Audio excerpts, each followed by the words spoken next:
요한복음 강의 72번째 시간, 내 양을 먹이고 내 양을 치라입니다. 오늘 본문을 어떤 설교자는 베드로의 목사 임직식이다 이렇게 제목을 붙였어요. 장소는 디베랴 호숫가, 시간은 초반 먹은 후, 하객은 7명. 2절에 시몬 베드로와 디두모라 하는 도마와 갈릴리 가나 사람 나다나엘과 세베대의 아들들과 또 다른 제자 둘이 함께 있더니, 축하 잔치는 미리 준비를 했는데 바로 잡은 물고기 153마리. 이 자리에서 우리 예수님은 현대 교회 임직식처럼 문답을 진행합니다. 보통 현대 교회의 문답의 내용은 다음과 같죠. 첫 번째 내용은 신구약 성경은 하나님의 말씀이요 또 신앙과 행위에 대해 장황무후한 유일의 법칙임을 믿습니까? 네. 두 번째 내용, 본교회가 고백하는 신조와 요리 문답은 신구약 성경의 교훈과 도리를 총괄한 것으로 믿고 권징조례와 예배 규범을 그대로 받아 지킬 것을 승낙합니까? 예. 세 번째 내용, 광주 청사교회 장로의 직분을, 안수집사의 직분을, 권사의 직분을 받고 하나님의 은혜를 힘입어 담임교육자와 담임목사와 잘 동역하며 모든 면에서 성도들의 모범이 되기를 작정합니까? 아주 한복 입고 양복 입고. 네. 교회들마다 조금 다를 수 있겠지만은 거의 비슷한 내용이에요. 근데 예수님의 임직식 그 질문은 딱 한 가지입니다. 이 사람들보다 나를 더 사랑하느냐? 15절. 그리고 16절 17절에는 내가 나를 사랑하느냐? 그러니까 예수님이 보시기에 임직받은 자의 자격은 딱 한 가지입니다. 주님을 사랑하는가? 주님을 사랑하는 것, 이거 정말 중요한 것 같아요. 주님을 사랑하면 하나님의 말씀을 지킬 것이고, 주님을 사랑하면 주님의 몸된 교회를 사랑할 것이고, 주님을 사랑하면 주님이 파송한 목사를 존중할 것이고, 주를 사랑하는가? 이 주를 사랑하는가? 나를 더 사랑하는가? 이 질문이 참 중요한 것 같습니다. 그런데 예수님은 같은 질문을 3번이나 했죠. 내가 나를 더 사랑하느냐, 내가 나를 사랑하느냐 3번이나 물으셨지요. 이때 베드로도 3번 답을 했죠. 왜 같은 질문을 3번 했을까요? 물론 이 사랑이 뭐 다른 사랑이다 이렇게 얘기하면서 뭐 본문을 해석하는 경우도 있는데 같은 말입니다. 같은 말을 조금씩 느낌 다르게 얘기한 건데 왜 같은 질문을 3번 하셨습니까? 그 이유가 17절에 나옵니다. 세 번째 이르시되 요한의 아들 시몬아 내가 나를 사랑하느냐 하시니 주께서 세 번째 내가 나를 사랑하느냐 하심으로 베드로가 근심하여 이르되, 여기서 근심이 뭐냐? 슬프다는 뜻입니다. 슬프다. 왜 베드로는 예수님의 3번 질문에 슬프고 힘들었을까요? 왜 힘들었습니까? 왜 3번 내가 나를 사랑하냐고 물으실 때 왜 베드로의 마음은 힘들었어요? 베드로가 예수님을 3번 부인한 것이 생각나서 그렇습니다. 큰 소리를 쳤지요. 내가 주님을 떠나지 않습니다. 내가 주님을 위해 목숨을 내걸겠습니다. 예수님이 너 나를 3번 부인할 거야. 정말 베드로는 예수님의 말씀처럼 3번이나 부인하고 말았죠. 왜 예수님이 내가 나를 사랑하느냐 3번 물으셨는지 알겠습니까? 말이 아닙니다. 베드로의 체면이. 베드로가 그래도 수제자급이었는데, 리더였는데 말이 아닙니다. 완전히 그의 위신이 땅바닥에 떨어져 버린 거예요. 그런데 그에게 사명을 부여하시면서 예수님은 다시 베드로에게 3번을 묻습니다. 네가 3번 부인해서 너의 위신이 말이 아닌데 다시 내가 너에게 묻는다. 나를 사랑하느냐? 나를 사랑하느냐? 나를 사랑하느냐? 사랑합니다. 이 고백이 끝난 뒤에 주님은 베드로에게 내 양을 먹이라, 내 양을 치라 이렇게 말씀합니다. 그리고 베드로에게 명령하시죠. 나를 따라오라. 19절 이 말씀을 하시면 베드로가 어떠한 죽음으로 하나님께 영광 돌릴 것을 가르치심이로라. 이 말씀을 하시고 베드로에게 이르시되 나를 따르라. 그러자 베드로가 또 누구에 대해서 궁금해합니까? 자기의 라이벌과 같은 요한의 사명에 대해서 궁금합니다. 요한은 어떻게 됩니까? 그러자 예수님이 또 말씀합니다. 22절에 예수께서 이르시되 내가 올 때까지 그를 머물게 하고자 할지라도 내게 무슨 상관이냐, 너는 나를 따르라. 이 본문 베드로의 임직식이다 이렇게 해석하는 이 본문, 여기서 우리는 어떤 교훈을 얻을 수 있나요? 저는 오늘 본문에서 중요한 메시지를 몇 가지 발견했습니다. 첫 번째 메시지는 부름받은 자의 최종 목적은 목양이다 입니다. 목양이 뭡니까? 양을 먹이고 기르는 것입니다. 베드로를 부르셔서 끝내 베드로에게 주신 사명이 뭡니까? 내 양을 먹이고 내 양을 쳐라. 베드로만 부르셨습니까? 저도 불렀고 여러분도 불렀네. 장로님들이 종종 저보고 성질내면서 하는 말, 목사님만 기름 부어 세웠습니까? 우리도 기름 부어 세웠습니다. 장로님 자 붙여주세요. 제가 장로가 이렇게 말했더니 어떤 장로님이 나보고 대놓고 님자 붙이라고 그러더라고요. 네, 붙여드릴게요. 장로님도 기름 부어 세웠고 목사님도 기름 부어 세웠네. 직접 임직식은 하진 않았지만은 우리 교회 사역장들, 우리 교회 양육사들 다 그런 수준에서 임명을 받았네. 우리 모두의 부름받은 우리의 모두의 사명은 뭐냐? 목양입니다. 목양. 양을 먹이고 양을 기르는 것입니다. 교회에서 하는 모든 일은 목양이 되어야 합니다. 그가 누구든지 양에게 해가 되는 일을 하는 사람은 일이고 늑대입니다. 양을 통해서, 다시 말해서 교회를 통해서 자신의 패를 불리는 사람이 있다면 그건 예수님의 제자가 아닙니다. 예수님의 제자는 양을 살리는 사람입니다. 목양을 하는 사람입니다. 그런데 오늘날 많은 교인들이 양을 잡아먹어버려요. 할렐루야. 보시당을 못 먹어서 그런지 양을 잡아먹어버립니다. 다시 말해 교회를 통해서 자신의 패를 불리지 교회를 풍성하게 만들어가는 사람이 많지 않다는 거예요. 교회는 갈수록 어려운데 교회 기득권이라고 하는 사람들은 더 잘 먹고 잘 삽니다. 교회를 통해 장사하고 교회를 통해 정치하고 교회를 통해서 누리는 게 많습니다.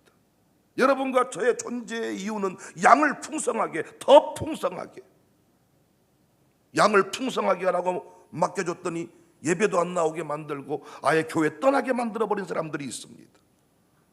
난 여러분과 제가 존재하는 이유가 뭔지, 찬양 인도자들도 설교하는 사람도 무엇을 하든지 간에 다 우리의 존재의 이유는, 사역의 이유는 목양입니다. 목양. 그래서 사역장들이 아무리 사역을 잘해도 내가 맡겨드린, 동역하라고 맡겨준 사역원들을 잃어버렸다면 당신은 목양을 못하고 있는 거예요. 목양의 기본은 뭡니까? 인도와 보호입니다. 잘 인도해 주는 거고 보호해 주는 겁니다. 위로해 주는 겁니다. 잘 가르쳐 주는 것입니다. 어제도 우리 이기루 집사가 예배 끝나고 돌아가시다가 갑자기 쓰러졌대요. 병원 가보니까 뇌경색 초기 증상이라 그래서 다행히 지금 치료를 받고 있는데, 어제도 이기루 집사가 쓰러졌다는 소식을 듣자마자 우리 양육사 부부가 출동을 하더라. 어제도 보고서를 한 장 받았는데 참 올 여름 캠프에 못 가기로 했던 그 한 가정이 가기로 했다면서 그 가정이 멀미를 심하게 하는데 어떻게든 이렇게 저렇게 해서 그 가정을 그 자리에 데려가고 싶습니다. 목사님 이렇게 하면 안 될까요? 저한테 의논 아닌 의논을 이렇게 했더라. 얼마나 감사합니까? 안 올라면 말아버려라. 안 가려면 말아버려라. 이것이 아니라 어떻게든, 왜? 우리의 부름받은 이유, 존재하는 이유가 목양이니까. 목양. 김만영 교육사가 어제 다드림 캠프를 아이들과 함께 준비하더라. 그 모습이 참 감사했습니다. 어떻게 보면 아이들이니까 아이들이랑 노는 게 유치할 수 있고 그냥 대충 넘어갈 수도 있을 텐데, 아이들을 위해 정성스럽게 그곳에 가서 먹을 간식들, 음식들을 준비하고 그 교육사 곁에서 함께 뭔가를 준비하는 우리 다드림 아이들도 참 사랑스러웠습니다.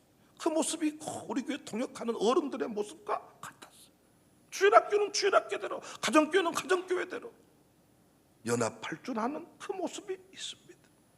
사랑하는 여러분, 부디 교회에서 이리 노릇하지 마세요. 이리 노릇. 내 양을 먹이라, 내 양을 치라 그랬지 내 양을 잡아먹으라 그랬습니까? 교회에서 왜 어떤 사람을 막 이렇게 물고 뜯고 잡아먹고 쓰러뜨리고, 그렇게 김 집사님 얘기를 하면 좋으세요? 아니 못한데 커피 먹으러 갔으면 커피만 먹고 오지, 거기서 이 집사님, 오 집사님, 오 권사님, 김 권사님 얘기를 끄집어내가지고 물고 뜯고 벌거벗기고 그렇게 하고 딱 커피 먹고 돌아서면 불안하지 않으세요? 그런 경험 없으세요? 누구 얘기를 막 하고 나고 딱 돌아섰을 때 그 허망함과 불안함이 없으시냐고요? 그러면 심각한데요. 그 감정이 없다면 지금 중증인데요. 우리가 항상 남의 얘기를 많이 하고 딱 돌아서면 마음이 허망하잖아요. 또 불안하잖아요. 안 그래요? 거기서 누가 이탈자가 생겨가지고 얘기할 것 같죠. 왜 우리가 그렇게 하고 살까요? 양의 형편을 살피고 양을 돕고 양을 섬기고 양을 인도해주고 양을 풍성하게 할 수는 없을까요? 우리 교회가 부디 푸른 목장 될 수 있기를 바랍니다. 저 푸른 초원 위에 양들이 그 평안하게 풀을 뜯고 있는 모습, 우리가 여행 중에 만나면 얼마나 환호성을 지릅니까? 우리 교회 모습이 그와 같았으면 좋겠어. 처음에 올 때는 눈치 보는 양, 처음에 왔을 때는 삐쩍 꼬라스 양, 별의별 양들이 다 있지만 청사교회에서 어느 순간이 지나면 토실토실한 평안한 눈치 안 보는 양은요, 그 늑대처럼 눈치를 안 봐요. 하이에나처럼 옆으로 보면서 이렇게 뛰질 않습니다. 양, 하이에나는 옆으로 뛰잖아요. 옆으로 뭘 함을 쳐다보면서 저 새끼는 왜 잠자고 있다냐, 저놈의 새끼 왜 안 나왔다냐, 이런 거 할 필요 없다. 양은요, 쥐풀만 뜯어먹고 얼마나 평안해 보입니까? 우리 교회 푸른 목장 만드는데 함께 협력해 주시기를 바랍니다. 두 번째 메시지는 목양의 형태는 다양하다.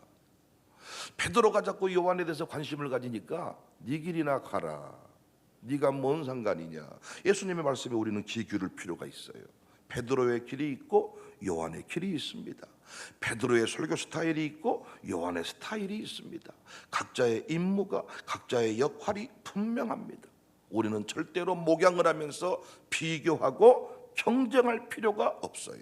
목양 사역은 비교 경쟁이 아니라 상호 협력, 상호 존중인 줄로 믿습니다. 누군가는 씨를 뿌렸다면 누군가는 물을 주고 누군가는 지주목을 세워주고, 할렐루야. 상호 연합, 상호 존중이지 절대로 우리가 이 목양 사역은 비교 경쟁이 아닙니다. 임병진 목사님이 어제도 저희에게 다녀가셨지만 제가 임 목사님과 함께 동역을 잘할 수 있는 것은 각자의 목양 사역을 인정하기 때문입니다. 그러니까 우리 교회에서 임병진 목사님과 함께 늘 접촉을 하는 사람은 제 말을 잘 들으시면 절대 임 목사님과 불편해질 이유가 없습니다. 임병진 목사님은 소학도 또는 순례길에서 다 할 수 없는 일을 광주 청사교회에서 합니다. 그래서 순례길을 다녀간 사람들의 다음 코스가 청사교회입니다. 왜냐하면 순례길을 걷고 나면 목적지를 확인했으면 인생의 부흥을 경험하고 싶거든요. 그래서 부흥을 갈망하는 사람들에게 저희 교회를 소개하는 겁니다. 그리고 임병진 목사님이 다 가지셨는데 교인이 없습니다. 공동체가 없습니다. 그러니까 본인은 사람이 없으니까 순례길을 걸으신 거고, 우리는 사람이 모였으니까 부흥을 하는 거예요. 근데 최근에 우리 임병진 목사님이 학교 쪽과 연결이 돼가지고 문화해설사 과정을 오픈하게 됐다면서 흥분해요. 학교에서 강의도 할 수 있도록 배려받았다면서. 그래서 우리 교회 만나는 많은 분들한테 문화해설사를 하세요, 문화해설사를 하세요, 대학원 과정이니 서울까지 오셔서 공부하도록 해주세요, 나한테 몇 번 얘기를 해요. 근데 저는 들은 채 만채입니다. 왜요? 그건 순례길 걷는 사람이 배울 이야기야. 우리 교회 가는 일은 뭐라고요? 부흥 미션이에요.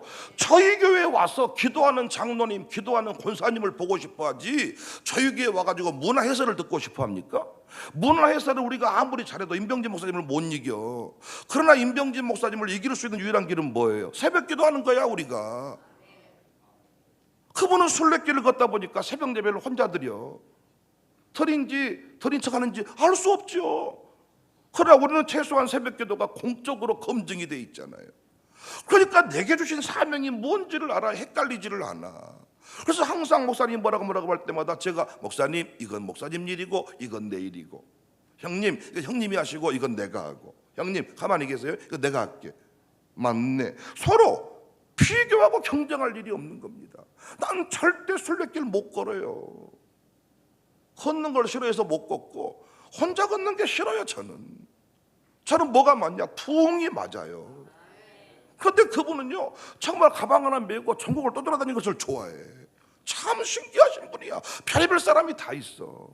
그런데 우리 교회 장로님, 우리 교회 권사님들은 지금 뭐 해야 돼? 저랑 부흥 미션을 완수해야 돼. 새벽 예배 우리 교회에서 드려야지 뭐 어디 문화예술 어디 하고 돌아다니려고요? 집을 나가세요. 그러면 뭔가 정신을 딱 차리고 뭔 얘기를 들으면, 목사님 그건 제게 주신 사명은 아닌 것 같습니다 라고 뭔가 분석이 딱 될 줄 알아야 되는데, 이걸 모르면 자꾸 헷갈리는 겁니다. 순례길 걷는 사람한테 문화해설이 필요하지, 우리 교회 온 사람한테 설명이 뭐 필요하답니까?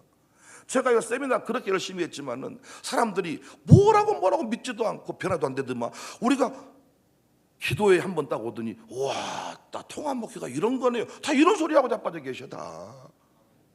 그러니까 제가 깨달은 거, 책 몇 권으로 가르친 게 중요한 게 아니라 보여주는 게 중요한 거예요. 저희 교회가 힘이 있는 게 현장이 있기 때문에. 현장이 문화해설요, 유튜브에 쳐보세요, 다 나옵니다.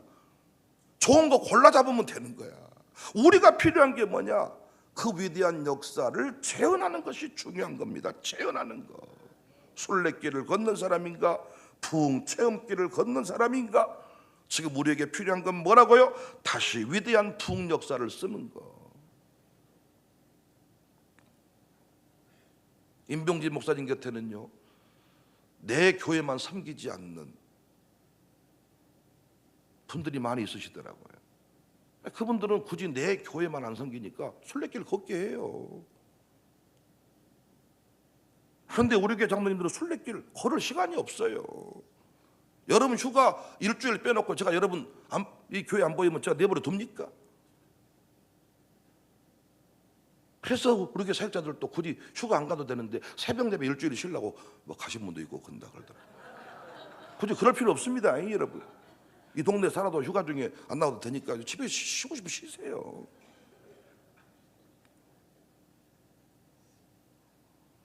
세대통합 목회, 샬롬 스쿨, 마룻바닥 기도회, 마룻바닥 처치스테이, 선교 기업, 우리가 할 일이 있는 겁니다. 각자의 자리에서 목양을 하는 겁니다. 목양의 형태는 다양하다. 마지막 세 번째 중요한 메시지는 뭐예요? 목양의 자리에서 다시 부끄러운 짓 하면 안 된다. 전 이걸 깨달았네요. 주님이 면목 없어 하는 베드로를 다시 위로하시고 체면을, 위신을 세워서 사명 감당 자리에 세웠죠. 3번 부인한 거 평생 부끄러운 흔적이죠. 그래 안 그래요? 지난날에 세상에서 방황할 때 우리 삶의 스토리 너무 초라하죠. 그런데 주님이 우리를 다 품어주시고 목사로, 장로님으로, 권사님으로, 안수집사님으로, 양육사님으로, 교육사님으로 세워주셨죠. 그런데 다시 부끄러운 짓 하면 돼요, 안 돼요? 목사가 어떤 사람을 직분자 자리에 세웠을 때 사람들이 수군수군 대는 소리도 있었습니다. 그 사람이 찬양팀? 그 사람이 교육사? 그런데 당신하고 나하고 서로 땅에 떨어진 무엇인가를 서로 회복시켜서 그 자리에 세웠으면, 세워준 목사를 위해서라도 그 자리에서 무너지면 돼야 안 돼요. 그런데 이 시대에 안타까운 게 너무나도 하나님이 허락하신 그 자리를 쉽게 생각해 버린다는 거예요. 찬양팀 하지 마라 그랬더니 안 하겠습니다. 아니, 목사가 하지 마라, 그 말은 하지 말라는 데 포커스가 있어요. 정신 차려 똑바로 하라는 데 포커스가 있어요. 예, 안 하겠습니다. 저도 할 말 없습니다. 더 이상. 주님이 저를 목사로 세워주셨는데 지난날 부끄러운 역사를 돌아보면 목사할 수 없지요. 그런데 주님이 이 자리에 세워주셨으니 이 자리에 서서 저는 뭐 해야 돼요? 더 이상 부끄러운 짓 하지 말고 하나님 앞에 영광이 되도록 쓰임받는 것이 중요하잖아요. 그래서 베드로 이 시간 이후부터 부끄러운 짓 했습니까? 안 했습니까? 베드로 이 시간 이후부터 부끄러운 짓 했어요? 안 했어요? 안 했어요. 예수님 십자가에 못 박혀 죽었는데 내가 어떻게 예수님처럼 죽을, 나는 거꾸로 죽겠습니다. 성령에 붙들려서 내가 보고 들은 바를 전하지 아니할 수 없다 라고 관원들 앞에서 당당히 주님을 배반하지 않고 예수님을 증언하는 자의 증언자의 길을 걸어가지 않습니까? 사랑하는 교육사들이요, 사랑하는 양육사들이요, 사랑하는 직분자들이요, 여러분 그 자리에 그렇게 만만해 보이십니까? 수많은 사람이 그 사람이 무슨 직분자냐고 말할 때 우리 주님은 끝까지 우리를 품어주시고 내 위신을 세워주시면서 내가 너를 사랑한다라고 그 자리에 세워주셨는데 그렇게 쉽게 내팽개칠 수가 있냐고요. 평생 갚아도 못 갚을 빚진 사람, 다른 사람한테는 빚진 것이 없을지라도 주님 앞에 빚진 것은 많잖아요. 그럼 우리가 어떻게? 충성되이 그 길을 감당하면 되잖아요.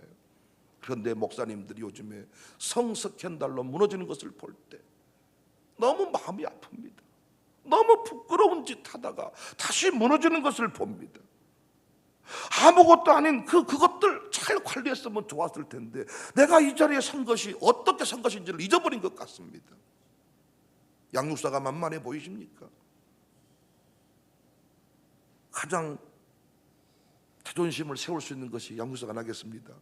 그 얘기입니까? 아니, 글쎄요, 목사를 위해서라면 뭐 그럴 수, 뭐 많은 결정이 있을 수 있겠지만 주님 앞에서 우리 그렇게 할 수는 없잖아요. 제가 담임 목사 됐다고 하지만은 그때 늘 추억하지 않습니까? 지금 봐도 모든 것이 부족한데 하나님이 담임 목사를 세워주셨으면 이 자리에서 두 번 다시 부끄러운 짓 하지 말고 영광스럽게 은퇴까지 하는 것이 하나님 앞에 내가 갚아야 될 사랑의 빚이 아닌가. 내가 나를 사랑하느냐 3번 물으셨습니다. 면목 없게 만드셨습니다. 끝내 사랑합니다, 사랑합니다. 아마 눈물을 흘리지 않았겠습니까? 2번 다시는 내가 다시는 부끄러운 짓 하지 않을 겁니다. 이렇게 말하지 않았겠습니까? 사랑하는 여러분, 지금 그 자리에서 영광의 역사를 써가는 주인공이 되시기를 바랍니다.